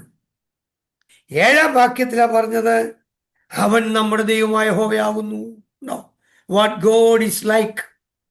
അവൻ നമ്മുടെ ദൈവമായ യഹോവയാകുന്നു. അവന്റെ ന്യായവിധികൾ സർവ്വഭൂമിയിലും അവന്റെ ഉണ്ട്. ന്യായവിധികൾ സർവ്വഭൂമിയിലും ഉണ്ട്. അവൻ അവൻ തന്റെ തന്റെ നിയമത്തെ നിയമത്തെ എന്നേക്കും താൻ കൽപ്പിച്ച വചനത്തെ 1000 തലമുറയോളം ഓർക്കുന്നു. ബാക്കി നിങ്ങൾ വായിക്കാതെ പിടികിട്ടിയല്ലോ. അപ്പൊ ഇതാണ് കോൾ ടു വർഷിപ്പ് 1 to 6. എന്നാൽ അതിന്റെ താഴോട്ടുള്ള വാക്യങ്ങൾ ആണ് ഡിസ്ക്രിപ്ഷൻ എന്ന് പറഞ്ഞു. ഡിസ്ക്രിപ്ഷൻ. Okay, next Psalm 29. മുമ്പ് നമ്മളൊന്ന് വായിച്ചിരുന്നു. ഉദാഹരണമായിട്ട് 29-ാം സങ്കീർത്തനം 1-2 വാക്യങ്ങൾ. ദൈവപുത്രന്മാരെ യഹോവയ്ക്ക് കൊടുപ്പീൻ, യഹോവയ്ക്ക് മഹത്വം ശക്തിയും കൊടുപ്പീൻ. യഹോവയ്ക്ക് അവന്റെ നാമത്തിന്റെ മഹത്വം കൊടുപ്പീൻ. വിശുദ്ധാലങ്കാരം ധരിച്ച് യഹോവയെ നമസ്കരിപ്പീൻ. യഹോവയുടെ ശബ്ദം വെള്ളത്തിന്മീതെ മുഴങ്ങുന്നു. ഡീവിയേഷൻ കിട്ടിയല്ലോ. യഹോവയുടെ ശബ്ദം വെള്ളത്തിന്മീതെ മുഴങ്ങുന്നു. അപ്പൊ 1-2 വാക്യങ്ങൾ കോൾ ടു വർഷിപ്പ് ആണ്. എന്നാൽ ഗോഡ്സ് വർക്ക് അല്ലെങ്കിൽ what God is like or what God has done, അതാണ് 3 മുതൽ 11 വരെയുള്ള വാക്യങ്ങൾ. യഹോവയുടെ ശബ്ദം മാൻപേടകളെ പ്രസവിക്കുമാറാക്കുന്നു. യഹോവയുടെ ശബ്ദം എന്ത് ചെയ്യുന്നു അതവിടെ വ്യക്തമാക്കിയിരിക്കുകയാണ്. വനങ്ങളെ തോലൊരിക്കുന്നു. അപ്പം ഒരു സങ്കീർത്തനം അനലൈസ് ചെയ്യാൻ പഠിച്ചുകൊണ്ടിരിക്കുകയാണ്. 33-ാം സങ്കീർത്തനം നോക്കിയേ. 33 നമ്മൾ വായിച്ചിരുന്നു. 1 മുതൽ 3 വരെ ആരാധനയ്ക്കുള്ള ഒരു ആഹ്വാനമാണ്. നീതിമാന്മാരെ യഹോവയിൽ ഘോഷിച്ചുല്ലസിപ്പീൻ. സ്തുതിക്കുന്നത് നേരുള്ളവർക്ക് ഉചിതമല്ലോ. കിന്നരം കൊണ്ട് യഹോവയ്ക്ക് സ്തോത്രം ചെയ്യുവീൻ. 10 കമ്പിയുള്ള വീണ കൊണ്ട് അവന് സ്തുതി പാടുവീൻ. അവന് പുതിയ പാട്ട് പാടുവീൻ. ഘോഷസ്വരത്തോടെ നന്നായി വാദ്യം വായിപ്പീൻ. യഹോവയുടെ വചനം നേരുള്ളത്. യഹോവയുടെ വചനം നേരുള്ളത്. അവിടെയാണ് ഡീവിയേഷൻ വന്നത്. അപ്പൊ 1 മുതൽ 3 വരെ ആരാധനയ്ക്ക് വേണ്ടിയുള്ള ആഹ്വാനമായിരുന്നു. എന്നാൽ 4-ാം വാക്യം മുതൽ ദൈവം എന്ത് ചെയ്തു, ദൈവം എന്തായിരിക്കുന്നു, അതിനെ ബേസ് ചെയ്താണ് പോകുന്നത്. അപ്പൊ നമുക്കിപ്പോ ഇതുകൊണ്ടുള്ള ഗുണം എന്താണെന്ന് ചോദിച്ചാൽ, സങ്കീർത്തനങ്ങൾ നമുക്ക് വളരെ ഈസി ആയിട്ട് മനസ്സിലാക്കാൻ പറ്റുക. വളരെ ഈസി ആയിട്ട് നോക്കിയേ. 47-ാം സങ്കീർത്തനം നോക്കിയേ. Psalm 47. 47-ാം സങ്കീർത്തനം. സകല ജാതികളുമായുള്ളവരെ കൈകൊട്ടുവീൻ. ജയഘോഷത്തോടെ ദൈവസന്നിധിയിൽ ആർക്കുവീൻ. ജയഘോഷത്തോടെ ദൈവസന്നിധിയിൽ ആർക്കുവീൻ. അത്യുന്നതനായ യഹോവ ഭയങ്കരൻ. ഡീവിയേഷൻ മനസ്സിലായോ? പിടികിട്ടിയോ? വായിച്ചപ്പോഴേ മനസ്സിലായോ? 1-ാം വാക്യം ആരാധനയ്ക്കുള്ളൊരു ആഹ്വാനം മാത്രമേ ഉള്ളൂ. എന്നാൽ 2-ാം വാക്യം എന്താ? അത്യുന്നതനായ യഹോവ ഭയങ്കരൻ. അവൻ സർവഭൂമിക്കും മഹാരാജാവാകും. അവൻ സർവഭൂമിക്കും മഹാരാജാവാകും. താഴോട്ട് വായിക്കണമെന്നില്ല. പിടികിട്ടിയല്ലോ? അങ്ങനെയെങ്കിൽ അപ്പൊ ഒരു സങ്കീർത്തനം എന്ന് പറയുന്നത്, ഇനി ഞാൻ നിങ്ങൾക്ക് പിടികിട്ടിയോ എന്നറിയാൻ ഒരു ഉദാഹരണം തരാം. അപ്പം എനിക്ക് മനസ്സിലാവും നിങ്ങൾക്ക് പിടികിട്ടിയല്ലോ എന്നറിയാം. ഓക്കെ, 22-ാം സങ്കീർത്തനം 1-ാം വാക്യം വായിച്ചു നോക്കിയേ. എന്റെ ദൈവമേ, നീ എന്നെ കൈവിട്ടതെന്ത്?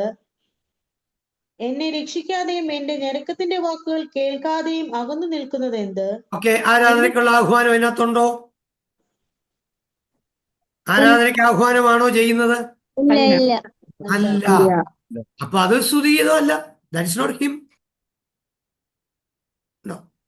അപ്പൊ ഒരു സങ്കീർത്തനം വായിക്കുമ്പം തന്നെ നമുക്ക് പെട്ടെന്ന് മനസ്സിലാക്കാനുള്ള കഴിവ് ഉണ്ടാവുകയാണ് ഈ ക്ലാസ്സുകൾ കഴിയുമ്പോൾ. തുടങ്ങിയതേ ഉള്ളൂ, നമ്മൾ പരിപാടി കൂടി സ്റ്റാർട്ട് ചെയ്തേ ഉള്ളൂ. ഇന്നാണ് ക്ലാസ്സിലേക്ക് കയറിയത്. അപ്പൊ നോക്കൂ, ഹിം എന്ന് പറയുന്നത് അതാണ്. ഓക്കെ, നിങ്ങൾ 1-ാം സങ്കീർത്തനം വായിച്ചു നോക്കി. നമുക്ക് സങ്കീർത്തനം 1 എടുത്ത് നോക്കാം. 1-ാം സങ്കീർത്തനം. ദുഷ്ടന്മാരുടെ ആലോചന പ്രകാരം നടക്കാതെയും പാപികളുടെ വഴിയിൽ നിൽക്കാതെയും പരിഹാസികളുടെ ഇരിപ്പിടത്തിൽ ഇരിക്കാതെയും യഹോവയുടെ ന്യായപ്രമാണത്തിൽ സന്തോഷിച്ച് അവന്റെ ന്യായപ്രമാണത്തെ ഇത് ഹിം ആണോ? അല്ല. അല്ല. അല്ല. Very good. നിങ്ങൾ സങ്കീർത്തനം ലേസിയ പഠിച്ചു കഴിഞ്ഞു. 2-ാം സങ്കീർത്തനം വായിച്ചു നോക്കി. ജാതികൾ കലഹിക്കുന്നതും വംശങ്ങൾ വ്യർത്ഥമായത് നിരൂപിക്കുന്നതും എന്ത്? ഇതുമല്ല. യഹോവയ്ക്കും അല്ല. ഓ വെരി ഗുഡ്. 3-ാം സങ്കീർത്തനം വായിച്ചു നോക്കി. യഹോവ എന്റെ വൈരികൾ എത്ര പെരുകിയിരിക്കുന്നു, എന്നോട് എതിർക്കുന്നവർ അനേകരാകുന്നു. അതുമല്ല. 4 വളരെ ഈസി ആയിട്ട് നിങ്ങൾ പഠിച്ചു കഴിഞ്ഞു. 5 6 7 വെരി ഗുഡ്, വെരി ഗുഡ്. അപ്പം സങ്കീർത്തനം നിങ്ങൾ പഠിച്ചു കഴിഞ്ഞു, അനലൈസ് ചെയ്യാൻ തുടങ്ങി. അപ്പം അങ്ങനെയാണെങ്കിൽ സ്തുതിഗീതങ്ങൾ എന്ന് പറഞ്ഞാൽ എന്താണെന്ന് മനസ്സിലായല്ലോ. സ്തുതിഗീതങ്ങൾ എന്ന് പറഞ്ഞാൽ ആരാധനയ്ക്ക് വേണ്ടിയുള്ള ആഹ്വാനമാണ്. അപ്പോൾ തന്നെ ദൈവം എന്ത് ചെയ്തു, ദൈവം എന്തായിരിക്കുന്നു എന്നുള്ള ഡിസ്ക്രിപ്ഷനാണ് അതിനകത്ത് കൊടുത്തിട്ടുള്ളത്. അതിനെയാണ് സ്തുതിഗീതങ്ങൾ എന്ന് പറയുന്നത്. ഇംഗ്ലീഷിൽ ഹിം എന്ന് പറയുന്നു, അല്ലെങ്കിൽ സാം ഓഫ് പ്രൈസ് എന്ന് പറയുന്നു, അല്ലെങ്കിൽ ഡെസ്ക്രിപ്റ്റീവ് സാം ഓഫ് പ്രൈസ് എന്ന് പറയുന്നു. ഇതെല്ലാം one at the same. Next heading, attributes of God mentioned in the following psalms. അതായത് ചില സങ്കീർത്തനങ്ങൾക്കകത്ത് ദൈവത്തിന്റെ ആട്രിബ്യൂട്ട്സ് പറയുന്നു. 96-ാം സങ്കീർത്തനം എടുത്തു നോക്കിയേ. 96. യഹോവയ്ക്കൊരു പുതിയ പാട്ട് പാടുവീൻ, സകല ഭൂവാസികളുമായുള്ളവരെ യഹോവയ്ക്ക് പാടുവീൻ. ഏത് ഗ്രൂപ്പിൽ വന്നു? ഹിം ആണല്ലോ. അതെ. യഹോവയ്ക്ക് പാട്ട് പാടുവീൻ, സകലരുമായുള്ളവരെ നിങ്ങൾ യഹോവയ്ക്ക് പാടുവിൻ. പാടുവീൻ. അടുത്തൂടെ. യഹോവയ്ക്ക് പാടി അവന്റെ നാമത്തെ വാഴ്ത്തുവീൻ, നാൾതോറും അവന്റെ രക്ഷയെ പ്രസിദ്ധമാക്കുവീൻ. ജാതികളുടെ ഇടയിൽ അവന്റെ മഹത്വവും സകല വംശങ്ങളുടെയും ഇടയിൽ അവന്റെ അത്ഭുതങ്ങളും വിവരിപ്പീൻ. യഹോവ വലിയവനും ഏറ്റവും സ്തുത്യനുമാകുന്നു, അവൻ സകല ദേവന്മാരെക്കാളും ഭയപ്പെടുവാൻ യോഗ്യൻ. യഹോവ വലിയവനും സ്തുത്യനുമാകുന്നു. അവിടെയാ ഡീവിയേഷൻ വന്നത്. അവിടം വരെ കോൾ ടു വർഷിപ്പ് ആയിരുന്നു. യഹോവ വലിയവനും സ്തുത്യനുമാകുന്നു, അതായത് ദൈവത്തിന്റെ ആട്രിബ്യൂട്ട്സ് ആണ് അവിടെ പറഞ്ഞത്. ആട്രിബ്യൂട്ട്സ് എന്ന വാക്ക് നിങ്ങൾക്ക് പുതിയ വാക്ക് ആണെങ്കിൽ നിങ്ങൾ ആ ആട്രിബ്യൂട്ട്സ് എന്നുള്ളതിന്റെ മലയാളം കൂടി എഴുതിക്കണം. ഗുണലക്ഷണങ്ങൾ, ദൈവത്തിന്റെ ഗുണലക്ഷണങ്ങൾ അല്ലെ വിശേഷ ലക്ഷണങ്ങൾ, അതാണ് ആട്രിബ്യൂട്ട്സ്. മറ്റൊരു ഇംഗ്ലീഷ് പദം കൂടെ ഉണ്ട് ആട്രിബ്യൂട്ട്സിന് പകരം ഉപയോഗിക്കുന്ന മറ്റൊരു പദമാണ് perfections. Perfections, attributes or perfections, ദൈവത്തിന്റെ ഗുണവിശേഷണങ്ങൾ. എന്താ ഈ ആട്രിബ്യൂട്ട്സ് എന്ന് പറഞ്ഞാൽ? പെർഫെക്ഷൻസ് എന്ന് പറഞ്ഞാൽ സർവവ്യാപി, സർവജ്ഞാനി, സർവശക്തൻ, സർവ അധിപതി, അനന്തൻ, അപ്രമേയൻ, ആത്മാവ് എന്നിങ്ങനെ ദൈവത്തിന്റെ വർണ്ണനകളെ കുറിച്ച് പറയുന്നതിനെയാണ് ആട്രിബ്യൂട്ട്സ് എന്ന് പറയുന്നത്. അപ്പൊ ഇവിടെ പറഞ്ഞിരിക്കുന്നു ദൈവത്തിന്റെ ആട്രിബ്യൂട്ട്സ് അവിടെ വർണ്ണിച്ചിരിക്കുക. പ്ലീസ് കം ടു 99, 99-ാമത്തെ സങ്കീർത്തനം വന്നേ. യഹോവ വാഴുന്നു, ജാതികൾ വിറയ്ക്കട്ടെ, അവൻ കെരൂബുകളുടെ മീതെ വസിക്കുന്നു, ഭൂമി കുലുങ്ങട്ടെ. യഹോവ സിയോനിൽ വലിയവനും സകല ജാതികൾക്കും മീതെ ഉന്നതനും ആകുന്നു, അവൻ പരിശുദ്ധൻ എന്നിങ്ങനെ അവർ നിന്റെ മഹത്വവും ഭയങ്കരവുമായ നാമത്തെ സ്തുതിക്കട്ടെ. ന്യായതൽപരനായ രാജാവിന്റെ ബലത്തെ നീ നേരോടെ സ്ഥിരമാക്കിയിരിക്കുന്നു. ഓക്കെ, നിങ്ങൾക്ക് പിടികിട്ടിയല്ലോ. ഇതിനകത്തെല്ലാം ആട്രിബ്യൂട്ട്സിന്റെ വർണ്ണനകൾ ധാരാളമുണ്ട്. Yes, next. അതായത് ദൈവം എന്തായിരിക്കുന്നു. 136-ാം സങ്കീർത്തനം സാധാരണ നമ്മള് ന്യൂ ഇയർ ഡേയിലൊക്കെയാണ് ദൈവദാസന്മാർ ഇത് വായിക്കാറുള്ളത്. 136 അവന്റെ ദയനേക്കുമുള്ളത് എന്ന് പറയാൻ വേണ്ടി. പക്ഷെ അത് ശരിക്കും അനലൈസ് ചെയ്ത് നോക്കി. യഹോവയ്ക്ക് സ്തോത്രം ചെയ്യുവീൻ, അവൻ നല്ലവനല്ലോ, അവന്റെ ദയ എന്നേക്കുമുള്ളത്. ദൈവാദിദൈവത്തിന് സ്തോത്രം ചെയ്യുവീൻ, അവന്റെ ദയ എന്നേക്കുമുള്ളത്. ഉം. കർത്താദി കർത്താവിന് സ്തോത്രം ചെയ്യുവീൻ, അവന്റെ ദയ എന്നേക്കുമുള്ളത്. അവിടെ വരെ ആ ദൈവത്തെ മഹത്വപ്പെടുത്തി ആഹ്വാനമായിരുന്നു. എന്നാൽ 4-ാം വാക്യം എന്താ പറഞ്ഞിരിക്കുന്ന ഡീവിയേഷൻ കണ്ടോ? ഏകനായി മഹാത്ഭുതങ്ങളെ പ്രവർത്തിക്കുന്നവന് ഏകനായ മഹാത്ഭുതങ്ങളെ പ്രവർത്തിക്കുന്നവൻ, അത്ഭുതങ്ങൾ ചെയ്യുന്നവനാണ് നമ്മുടെ ദൈവം. അത് ആട്രിബ്യൂട്ട്സിനെ കുറിച്ച് വർണ്ണിക്കുകയാണ്. അവൻ അസാധ്യമായി യാതൊരു കാര്യവുമില്ല. ഇത് ഒമിനി പ്രസന്റ് ഗോഡാണ്, ഒമിനിഷ്യൻ ഗോഡാണ്, ഓമിനി പൊട്ടൻ ഗോഡാണ്, എവരിവെയർ പ്രസന്റ് ആണ്. ദൈവത്തിന് അസാധ്യമായി യാതൊരു കാര്യവുമില്ല. ഓക്കെ, ഞാൻ 105 മുതൽ 107 വരെ എഴുതിയെന്നുള്ളൂ. ഓക്കെ, സങ്കീർത്തനം എങ്ങനെയാണ് നമ്മൾ വിശദീകരിക്കുന്നത്? സങ്കീർത്തനം 8ഉം 19ഉം കൂടെ ഒന്ന് എടുക്കാമോ? 8ഉം 19ഉം 8 and 19. ഓക്കെ, 8ാം സങ്കീർത്തനം ഒന്ന് വായിച്ചു നോക്കിയേ. 8ാം ഞങ്ങളുടെ സങ്കീർത്തനം. കർത്താവായ യഹോവേ, നിന്റെ നാമം ഭൂമിയിലൊക്കെയും എത്ര ശ്രേഷ്ഠമായിരിക്കുന്നു. നീ ആകാശത്തിൽ നിന്റെ തേജസ് വെച്ചിരിക്കുന്നു. നിന്റെ വൈരികൾ നിമിത്തം ശത്രുവിനെയും പകയനെയും ഇണ്ടാതാക്കുവാൻ തന്നെ.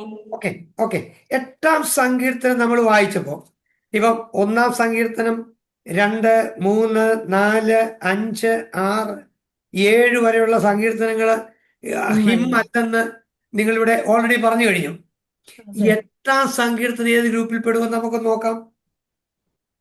ഞങ്ങളുടെ കർത്താവായ യഹോവേ, നിന്റെ നാമം ഭൂമിയിലൊക്കെയും എത്ര ശ്രേഷ്ഠമായിരിക്കുന്നു. നീ ആകാശത്തിൽ നിന്ന് തേജസ് വെച്ചിരിക്കുന്നു. നിന്റെ വൈരികൾ നിമിത്തം ശത്രുവിനെയും പകയനെയും മിണ്ടാതാക്കുവാൻ തന്നെ.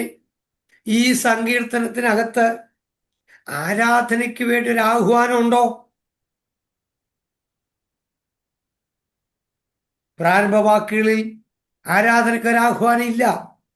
ഇല്ല, ഇല്ല, ഗുണങ്ങളാണ് പറഞ്ഞിരിക്കുന്നത്. കറക്റ്റ്. അപ്പൊ ഞാൻ നോട്ടിലോട്ട് നോക്കി എഴുതിയിരിക്കുന്നത് call to worship is missing in both സാംസ്.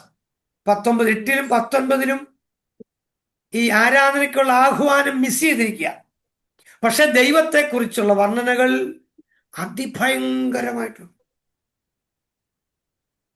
നമ്മൾ ചില പുസ്തകങ്ങൾ വായിച്ചാൽ കാണുന്നത് ഈ ചന്ദ്രനിൽ കാല് കുത്തിയവർ അവിടെ ചെന്ന് ആദ്യം വേദോത്സവം തുറന്ന് വായിച്ചത് 8ാം സങ്കീർത്തനമാണ് അവർ. ഞങ്ങളുടെ ദൈവമായ കർത്താവേ, നിന്റെ നാമം ഭൂമിയിലൊക്കെയും എത്ര ശ്രേഷ്ഠമായിരിക്കുന്നു. നീ ആകാശത്തിൽ നിന്ന് തേജസ് വെച്ചിരിക്കുന്നു. നിന്റെ വൈരികൾ നിമിത്തം ശത്രുവിനെ പകയനെ മിണ്ടാതാക്കുവാൻ തന്നെ. ഓക്കെ, അപ്പൊ ഈ സങ്കീർത്തനം 8ാം സങ്കീർത്തനത്തിൽ ആരാധനയ്ക്കുള്ള ആഹ്വാനം മിസ് ചെയ്തെങ്കിലും ദൈവത്തെക്കുറിച്ചുള്ള വർണ്ണനകൾ, ദൈവത്തിന്റെ സ്വഭാവ വിശേഷങ്ങൾ വർണ്ണിച്ചിരിക്കുന്നു എന്ന കാരണം കൊണ്ട് ഈ വിധ സങ്കീർത്തനങ്ങളെയും ഹിം എന്ന കാറ്റഗറിയിലാണ് പെടുത്തിയിരിക്കുന്നത്. How to expound a song. അപ്പൊ നമുക്ക് എങ്ങനെയാണ് സങ്കീർത്തനത്തെ വിശദീകരിക്കുന്നത്? എങ്ങനെയാണ് നമ്മൾ ഒരു സങ്കീർത്തനത്തെ എങ്ങനെയാണ് സങ്കീർത്തനം പ്രസംഗിക്കുന്നത്? നിങ്ങൾ എങ്ങനെയാ സങ്കീർത്തനം പ്രസംഗിക്കുന്നത്? നിങ്ങൾ പ്രസംഗിക്കുന്നവരുണ്ടാവുമല്ലോ. എങ്ങനെയാ സങ്കീർത്തനം പ്രസംഗിക്കുന്നത്? വെറുതെ വായിച്ചിട്ട് വായി വരുന്നതെല്ലാം വിളിച്ചു പറയരുത്. അതങ്ങനല്ല സങ്കീർത്തനം ചെയ്യേണ്ടത്. അതിന്റെ അടുത്ത ആഴ്ചയിൽ ഇനി അത് പഠിക്കാൻ പറ്റും. ഇനി അതിന്റെ പോയിന്റ് മാത്രം പറയാം, കാരണം 55. നമ്പർ 1, 4 പ്രധാനപ്പെട്ട ഘടകങ്ങൾ നമ്മൾ പഠിക്കണം. ഉണ്ടോ? 4 basic elements. How to expound a psalm. എങ്ങനെയാണ് സങ്കീർത്തനത്തെ വിശദീകരിക്കുന്നത്? സങ്കീർത്തനം പഠിക്കുന്നത് എങ്ങനെയാണ്? 4 അതിപ്രധാന ഘടകങ്ങൾ വേണം. Number 1, life situation. Life situation അഥവാ ജീവിത പശ്ചാത്തലം, അല്ലെങ്കിൽ ഹിസ്റ്റോറിക്കൽ ബാക്ക്ഗ്രൗണ്ട്, ചരിത്ര പശ്ചാത്തലം. ഇതിന് ഒരു ജർമ്മൻ ഫ്രേസ് പറയുന്നുണ്ട്. ജർമ്മൻ ഫ്രേസ് ആണ് സ്വിറ്റ്സ് ഇം ലെബൻ. ഒന്നുമല്ല, നമ്മൾ ഇത്രയും പഠിക്കുമ്പോൾ നല്ല ചില വാക്കുകൂടെ പഠിക്കുന്നല്ല. സ്വിറ്റ്സ് ഇൻ ലെബൻ ഉണ്ടോ? സ്വിറ്റ്സ് ഇം ലബൻ എന്ന് പറയുന്ന മീനിങ് സെറ്റിംഗ് ഇൻ ലൈഫ്. ഇതിൽ കണക്കായിട്ട് എഴുതി വെച്ചിട്ടുണ്ട്. അപ്പോൾ ഒരു ജീവിത പശ്ചാത്തലം, ഹിസ്റ്റോറിക്കൽ ബാക്ക്ഗ്രൗണ്ട് നമ്മൾ പഠിച്ചേ ഒരു പാട്ട് പ്രസന്റ് ചെയ്യാവും. അപ്പൊ ലൈഫ് സിറ്റുവേഷൻ പഠിക്കണം. Number 2, main intent of the song, അല്ലെങ്കിൽ ഒരു സങ്കീർത്തനത്തിന്റെ ഉദ്ദേശം എന്താണെന്ന് നമ്മൾ മനസ്സിലാക്കണം. ഒരു സങ്കീർത്തനത്തിന്റെ ഉദ്ദേശമുണ്ട്. ആ ഉദ്ദേശം എന്താണെന്ന് നമ്മൾ മനസ്സിലാക്കണം. ആ ഉദ്ദേശം മനസ്സിലാക്കുന്നില്ലെങ്കിൽ നമുക്ക് സങ്കീർത്തന പാരായണം നമുക്ക് പറ്റില്ല, പഠിപ്പിക്കാൻ പറ്റില്ല. സങ്കീർത്തനത്തിന്റെ ഉദ്ദേശം നമ്മൾ മനസ്സിലാക്കുക. മൂന്നാമത്തെ കാര്യം ഡീറ്റെയിൽഡ് സ്റ്റഡിയാണ്. വിശദമായ പഠനം, വളരെ വിശദമായിട്ട് നമ്മൾ പഠിക്കണം.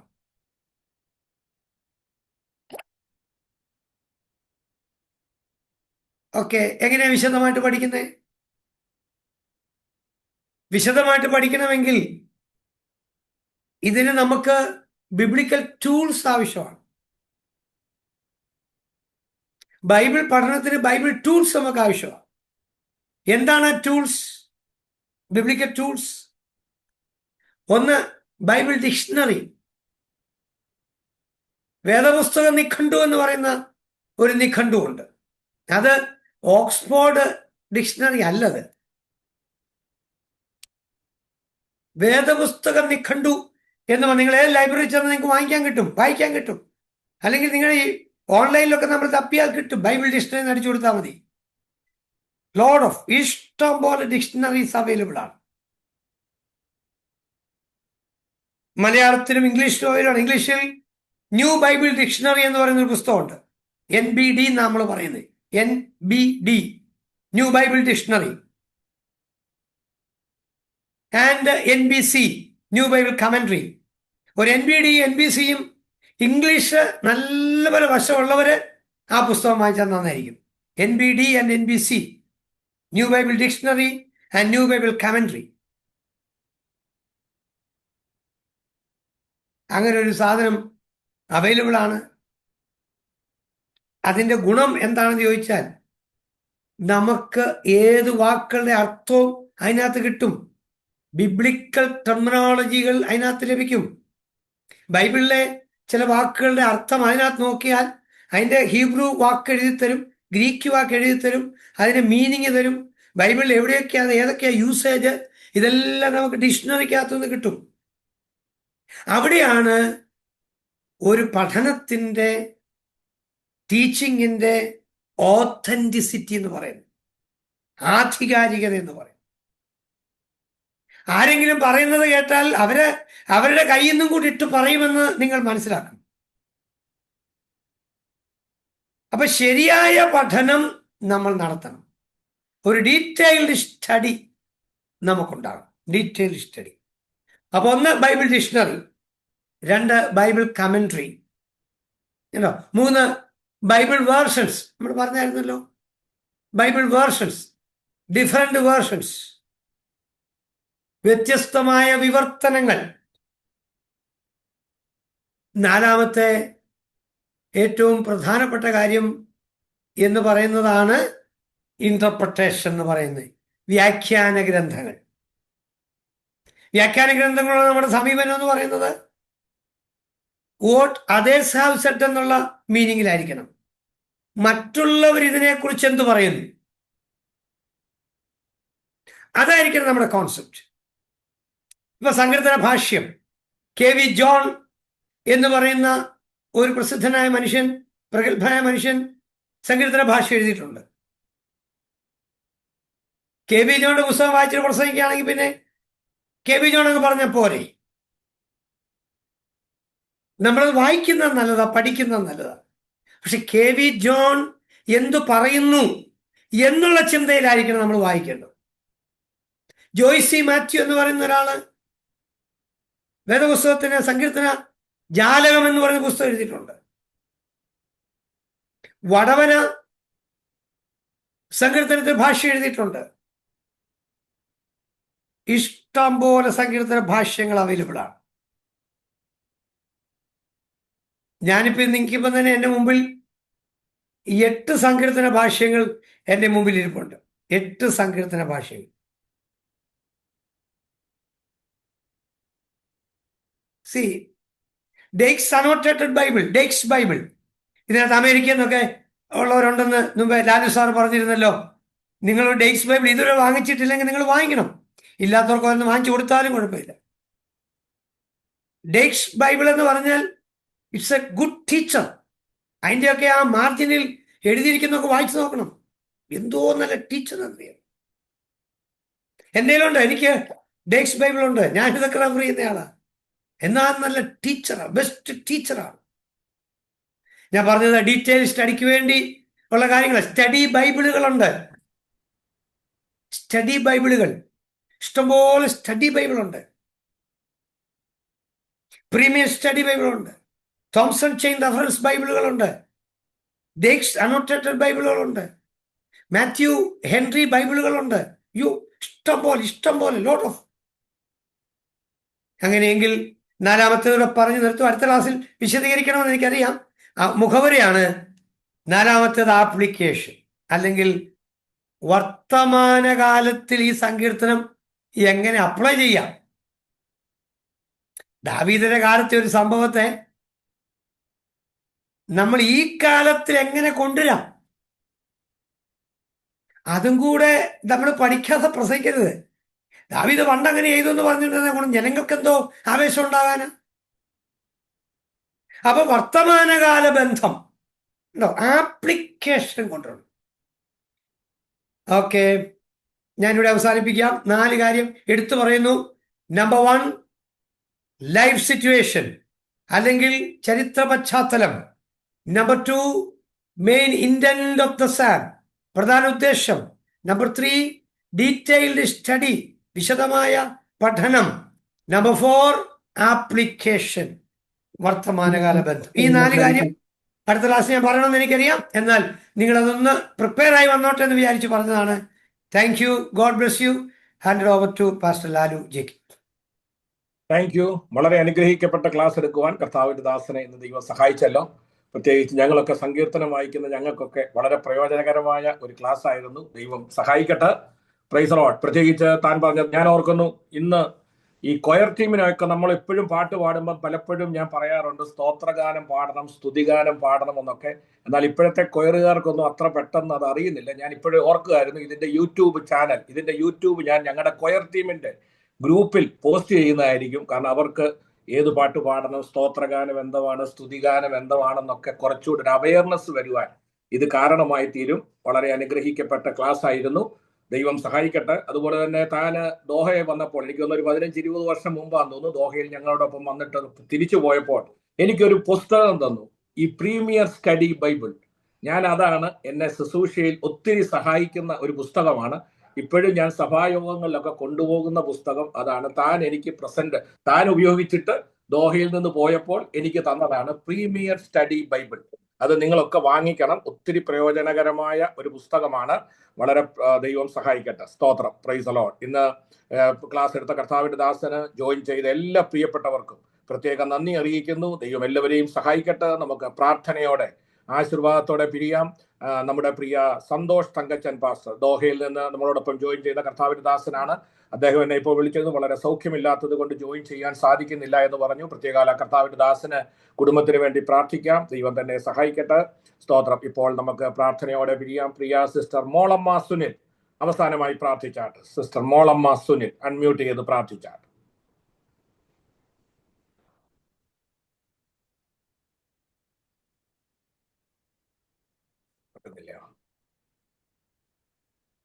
അൺമ്യൂട്ട് ചെയ്യാൻ പറ്റുന്നില്ല സിസ്റ്ററെ. സ്വർഗീയ പിതാവേ, നല്ല സമയത്തിനായി ദൈവത്തെ സ്തുതിക്കുന്ന കർത്താവേ, ഈ 1 മണിക്കൂർ സമയം കർത്താവേ ദൈവജനത്തിലൂടെ ഹല്ലേലൂയ കർത്താവേ ഞങ്ങൾക്ക് പഠിക്കുവാൻ തൊക്കെ ദൈവയുടെയാക്കി തീർത്ത കൃപയ്ക്കായി സ്തോത്രം ചെയ്യുന്ന കർത്താവേ, ഞങ്ങൾ ഇപ്പോൾ സങ്കീർത്തനങ്ങൾ വായിക്കുകയോ ആശ്വസിക്കുകയോ ഒക്കെ ചെയ്തെങ്കിലും അതിൻ്റെതായ ശരിയായ മർമ്മങ്ങളെ കർത്താവ് ഇന്ന് രാത്രികാലം വെളിപ്പെടുത്തി തരുവാൻ തക്കണം. കർത്താവിന്റെ വിലയേറിയ ദാസനെ ദൈവം അധികാരിപ്പെടുത്തി ഓർത്ത് നന്ദിയോടെ സ്തുതിക്കുന്നു, സ്തോത്രം ചെയ്യുന്ന കർത്താവെ. ഞങ്ങളുടെ ജീവിതത്തിൽ അത് വളരെ അനുഗ്രഹവും വിടുതലുമായി തീർന്നതോർത്ത് നന്ദിയോടെ സ്തുതിക്കുന്ന കർത്താവെ. വരും ദിവസങ്ങളിൽ കർത്താവ് സ്തുതി സ്തോത്ര യാഗങ്ങൾ അർപ്പിക്കുമ്പോൾ, സ്തുതി സ്തോത്ര ഗാനങ്ങൾ പാടുമ്പോൾ അതൊക്കെയും കർത്താവെ എപ്രകാരമായിരിക്കണമെന്ന് ദൈവത്തിന്റെ പരിശുദ്ധാത്മാവിൽ കർത്താവിന്റെ ദാസൻ അത് വിവേചിച്ച് ഞങ്ങൾക്ക് നൽകിയെങ്കിൽ അതനുസരിച്ച് മുന്നോട്ട് പോകുവാൻ ഞങ്ങളെ ഓരോരുത്തരെയും കർത്താവ് സഹായിക്കുമാറാകണമേ എന്ന് പ്രാർത്ഥിക്കുന്നു. വചനം പഠിപ്പിച്ച കർത്താവിന്റെ വിലയേറിയ ദാസനെ കർത്താവിനെയും കർത്താവ് ശക്തീകരിക്കണം, ബലപ്പെടുത്തണമേ. വരും ദിവസങ്ങളിലൊക്കെയും ഞങ്ങൾക്ക് ആവശ്യമായ നല്ല ആലോചനകൾ പറഞ്ഞു തരുവാൻ തൊക്കണം കർത്താവ് സഹായിക്കുമാറാകണമേ എന്ന് പ്രാർത്ഥിക്കുന്നു. കർത്താവിന്റെ വിലയേറിയ ദാസനിൽ പാസ്റ്റർക്കായ സ്തോത്രം ചെയ്യുന്ന കർത്താവിന്റെ ദാസനെയും കർത്താവ് അനുഗ്രഹിക്കണം. പാസ്റ്റർക്കായി പ്രാർത്ഥിക്കുന്ന ഇന്ന് രാത്രി കാലം ഇതിൽ സംബന്ധിക്കുന്ന എല്ലാ പ്രിയപ്പെട്ടവരെയും ഒരേറ്റവും കൂടി ദൈവകരങ്ങളിൽ സമ്പൂർണ്ണമായി സമർപ്പിക്കുന്ന കർത്താവെ, എല്ലാവർക്കും ഇതൊരു വലിയ പ്രയോജനവും അനുഗ്രഹവുമായി തീർന്നതിനായി സ്തോത്രം ചെയ്യുന്നു. പ്രാർത്ഥന യാചനയും കേട്ടുകൊണ്ട് സ്തോത്രം. ദൈവം സഹായിക്കട്ടെ. പിതാവായ ദൈവത്തിന്റെ സ്നേഹം, പുത്രനായ യേശു ക്രിസ്തുവിന്റെ കൃപ, പരിശുദ്ധാത്മാവിന്റെ സഹവാസവും സാന്നിധ്യവും നമ്മോടും പ്രത്യേകാലി ബൈബിൾ കോളേജിന്റെ എല്ലാ പ്രവർത്തനങ്ങളോടും ഇന്ന് ക്ലാസ് എടുത്ത കർത്താവിന്റെ ദാസനോടും ഇന്ന് മുതൽ എന്നേക്കും ഉണ്ടായിരിക്കുമാറാകട്ടെ. ഇന്നും ജയതയുടെ ദൈവത്തിന്റെ സ്തോത്രം. Hallelujah, hallelujah. ജോയിൻ ചെയ്ത് ക്ലാസ് എടുത്ത കർത്താവിന്റെ ദാസനും ജോയിൻ ചെയ്ത എല്ലാ പ്രിയപ്പെട്ടവർക്കും നന്ദി. ദൈവം എല്ലാവരെയും സഹായിക്കട്ടെ. നാളെ വൈകിട്ട് വെളിപ്പാട് പുസ്തകം CV ആൻഡ്രൂസ് പാസ്റ്റർ എടുക്കുന്നതാണ്. എല്ലാവരും ജോയിൻ ചെയ്യുക, മറ്റുള്ളവരെ ഉത്സാഹിപ്പിക്കുക. ദൈവം സഹായിക്കട്ടെ. Thank you.